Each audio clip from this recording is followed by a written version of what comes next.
Hello, this is Saurabh Sharma.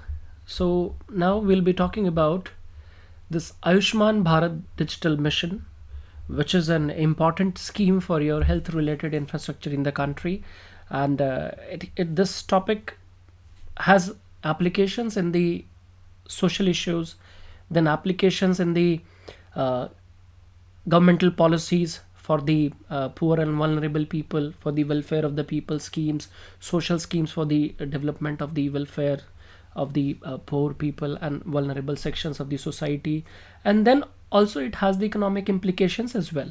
So we have to carefully look at this topic.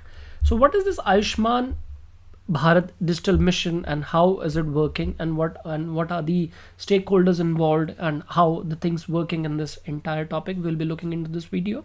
This Ayushman Bharat, which was announced, or it was actually recommended in the National Health Policy 2017 to achieve the vision of universal health coverage, right? So it was basically announced in 2017 National Health Policy document, right? And to provide the universal health coverage, and during this time only, while this scheme was being formulated in 2017, the health as fundamental right, this debate was also in the arena that health should be declared as one of the fundamental rights in Constitution Part 3, but it could not come into existence because of many reservations at the government's end. That first of the important reason given by the government was the financial obligations and restrictions, that the present, looking at the tax base and other revenue system of the government of India, the financial availability scope with the exchequer, that in 2017 was not supporting to declare health as one of the fundamental rights. That was the reason given by. So slowly they said that we are working on the diseases to be eradicated from the country. Slowly and gradually, we are running so many immunization programs for the children and women, and we are running many programs for the which are specifically focusing on the old age people, focusing on the lactating mothers, pregnant females, and the children, teenagers. So once the existing programs have covered the all stakeholders, dedicated target groups, so ultimately the health would become a right claimed at the government part by all the individuals in the society, because that would be working as a behavioral habit which has been incorporated within the behavior and lifestyle of all the individuals in India. Hence it will be like an ecosystem in the health infrastructure or ecosystem in the country, that health would then be sounding like a right ultimately. However, it is not something which is required in country like India, because we have this right to life, but right to health is not a fundamental right. So ultimately the right to life loses its sanctity, because life can only be ascertained or assured rightfully when the prospects of health related aspects, like the medical facilities access to the high quality medicines, access to the insurance, access to the timely detection and the precautions and prevention or other treatment related measures, when all these aspects are becoming the fundamental rights for all the individuals as right to health, then only the right to life as a cumulative right can only be ensured and exercised and realized well.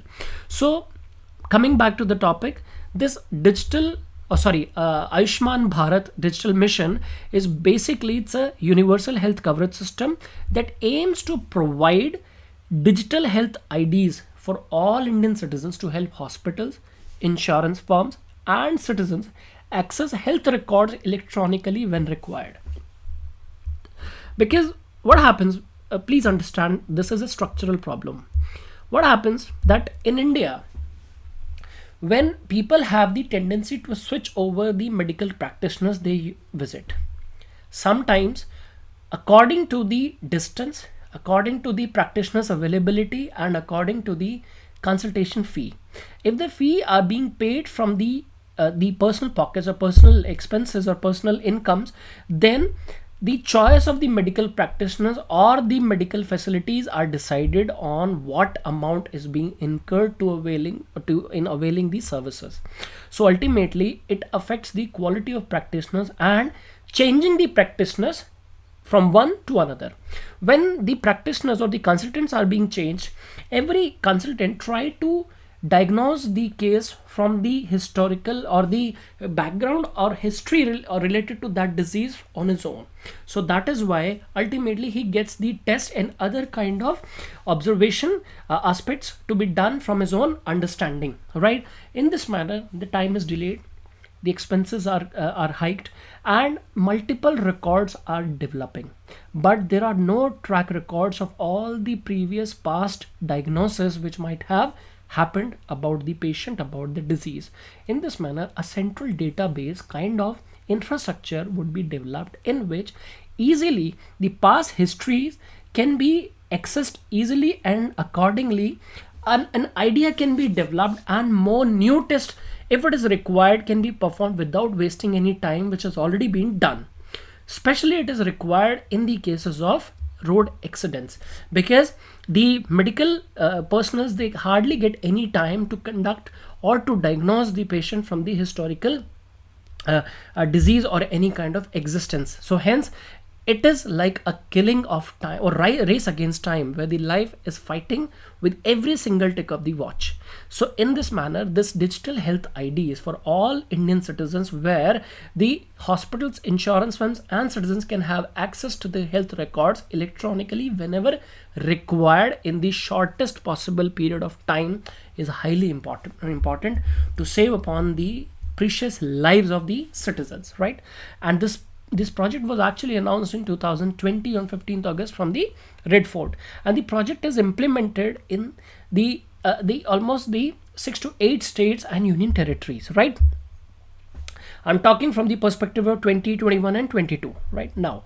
The important features of this mission, you should have this understanding that number one component of this mission is health ID. ID means digital. Digital means data. Data means stored somewhere, which is virtual in nature. And if virtual in nature, then what scope of protection, security, data theft provisions, and other aspects are involved? That ultimately comes into your preparation and your thought of mind, right? So since health IDs are being issued for every citizen, right, that will work as their health account, like PAN card number. Now, this health account will contain details of your every test, every disease diagnosis, every set of medicines you have been prescribed by the doctors visited, right? And whatever medicines they have prescribed in other course of treatment during the diagnosis, that will be restored in that health ID. Understand? No problem. Health ID is free of cost for every individual, like the Aadhaar registration. It will help in doing analysis of health data and lead to better planning, budgeting and implementation of health programs. Because in this manner, what happens is when the previous health records are missing, ultimately the same course of medicine is being prescribed, because Indians hardly have any medical knowledge or understanding of the kind of tablets or the medicines what are being patients are generally put on. So in what happens when a longer recourse to the medicine is given to the patients, then ultimately the resistance comes. The resistance means the effectivity of the medicines prescribed for a longer period of time over the ideal prescribed period scientifically. So then the medicine starts reducing the effectivity, hence it transformed into the ineffectivity instead. So this is known as the resistance, and ultimately the medicine stops working at the target function. So this is why this thing is important from preventing the Indian pool of patients from the resistance issue, which is very high in India. So this health ID is ultimately going to help in the easy accessibility of the data, and also the better planning, budgeting, and the implementation of the issues or the measures. Now, healthcare facilities and professionals registry, this is the second component. First is health ID, second is the healthcare facilities and professional registry. What is happening here? This component is creating a healthcare professionals registry in which easy electronic access to medical professionals and health infrastructure is possible, right? This is what we call as HPR. For example, it will be a comprehensive repository of all healthcare professionals involved in delivering healthcare services. So one is for the patients, that they are given the health IDs. The other is the directory of all the health professionals, doctors, nurses, midwives, and whatsoever in this registry who are involved in delivering healthcare services across both modern and traditional system of medicines. Because ultimately we do not know that who is working within the vicinity and who is the specialist we are actually about to go, what based on the conditions we are suffering from, right? So this database will have records of all the country's health facilities from the patient's perspective and the health service providers perspective. So it is basically creating a cumulative environment in the country where both the stakeholders, that means the service providers and the service receivers, the potential service receivers, especially in the rural areas where the health facilities and health infrastructure is having a big lack in the presence, right? Within this entire scheme, we have the third component, that means the Sandbox, that is Ayushman Bharat Digital Mission Sandbox, SANDBOX. Sandbox, created as a part of the mission, will act as a framework for technology and product testing that will help organizations, including private players, intending to be a part of the national digital health ecosystem, become a health information provider or health information user that will efficiently link with building blocks of Ayushman Bharat Digital Mission. In this manner, actually what is happening here, that a framework of technology and product testing will be created where all the stakeholders who are making this Ayushman Bharat Digital Mission a reality, they all will be contributing to that, and hence it is creating a national digital health ecosystem, right, where the service providers, service requirers, they are working under the umbrella of the technological framework, and the entire ecosystem is created in such a way that the functioning is smooth, efficient, and timely, right? For creating this entire health ecosystem, who is the implementing agency? It is National Health Authority under Ministry of Health and Family Welfare. NHA, it is basically working on the lines of NHS, that is National Health Scheme in United Kingdom. It is considered as one of the best health mechanism or health delivery system working in any country without any delay, and hence the morbidity is very low in UK when it comes to provisions of emergency medical services. And it is not the critical diseases which is taking the life, it is basically the timely delivery of medical services absence is taking the lives away. So right, for example, during the time of labor pain, if the medical services are delayed due to transportation, due to any traffic jam or whatsoever manner, right, we have seen big bold in news front pages that the lady had to deliver its baby on road, in jungles, on terrace, on stairs, whatsoever. So this is not the way any citizen would like to be treated, especially in 21st century where technological framework are working so efficiently, and it should be accessible by every single individual according to the constitutional right to life granted to all the individuals in the country, right? So with this ecosystem, what are we expecting? This is also important, that what benefits it will give to the entire ecosystem. It's basically the benefits we are getting with this is ease of doing business for doctors and hospitals and healthcare service providers, right? So that they are giving the timely treatments, because they have the easy access about the patient's background and history. Then it enables an access and exchange of longitudinal health records of citizens with their consent, that what has happened with you in your childhood, then after that, then in teenaging, then at the younger age, then when you were growing older, then now at what stage you are, and how what all problems you are going through, what all medications you have been taking, and hence the problem of resistance, the problem of delayed treatments, the problem of overlapping of tests, and problem of switching over the consultants, that will all be ruled out. And hence a perfect ecosystem is created in the country with the help of technology, that citizens are taking benefit of it, and ultimately it will definitely reduce the morbidity level in the country, right? Then it creates the integration within the digital health ecosystem, similar to the role played by unified payment interface in revolutionizing payments, because UPI has connected all the payment system digitally. So in this manner, the health related infrastructure will also be connected digitally in this area. But when the information on the digital system is there, we are always concerned of the data theft, data protection, data security, because in India, the data is in abundance and everyone would like to access this data for their ultimate uses and for their intentional benefits, which is not favoring the poor people, right? So what is happening here, that the lack of data protection bill, that might lead to the misuse of data by private firms and bad elements of society. Because what problems you have, so in this manner, this profiling will give an easy access probably for the stakeholders in the medical facilities only, like the pharmaceutical companies, targeting those people with their direct approaches, and hence the person who has lack of knowledge, that can be scared easily, right? So in this manner, they might, for the growth of their business, they might end up in the unethical practices. So this data is highly important to be protected, that it should be restored in such a manner that accessibility to the data is not at all possible without the consent of the stakeholders involved in it, right? So exclusion of citizens and denied healthcare due to faults in the system are also a cause of concern.